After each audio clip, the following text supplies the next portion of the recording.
आखिर क्यों है भगवान शिव की तीन आंखें? जानिए इसके पीछे का क्या कहानी है। कहते हैं कि जब भगवान विष्णु योग निद्रा में चले जाते हैं तब भगवान शिव धरती का कार्यभार संभालते हैं और इस दौरान सावन के महीने में उनका विधि विधान से पूजा किया जाता है। मान्यता है कि सावन में यदि भोलेनाथ प्रसन्न हो जाएं तो अपने भक्तों की सभी मनोकामनाएं पूरी करते हैं। सभी देवी देवताओं में भगवान शिव सबसे अनोखे और शक्तिशाली देवता माने गए हैं।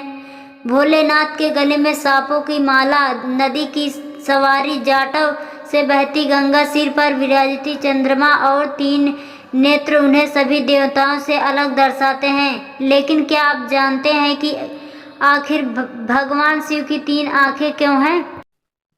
आइए जानते हैं भोलेनाथ की तीन आंखें क्यों हैं। देवी देवता हो या आम मनुष्य, सभी के दो आंखें होती हैं, लेकिन भगवान शिव ऐसे देवता हैं जिनकी दो नहीं बल्कि तीन आंखें हैं। धर्मशास्त्रों में दाईं आंख को सूर्य, बाईं आंख को चंद्रमा और मस्तक पर मौजूद तीसरी आंख को अग्नि स्वरूप माना गया है। कहते हैं कि भगवान शिव की दो आंखें भौतिक जगत की सक्रियता पर नजर रखती हैं, जबकि तीसरी आंख का ध्यान पापियों की ओर रहता है।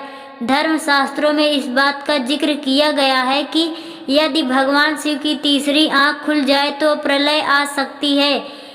यहाँ आंख इस बात का संकेत देती है कि सारे जगत कैसे हुई भगवान शिव की तीसरी आंख।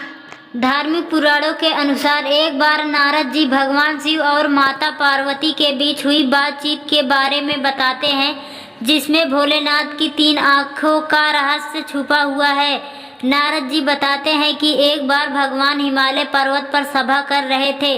इस सभा में सभी देवता और ऋषि मुनि मौजूद थे। तभी इस सभा में माता पार्वती आई और उन्होंने भोलेनाथ को परेशान करने के लिए अपने दोनों हाथों से उनकी आंखें ढक दी।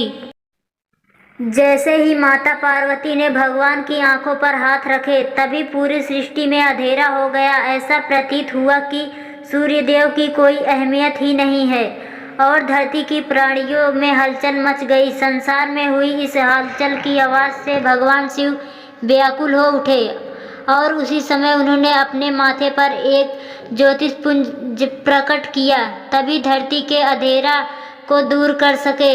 यही ज्योतिषपुंज भगवान शिव की तीसरी आंख बनकर प्रकट हुआ।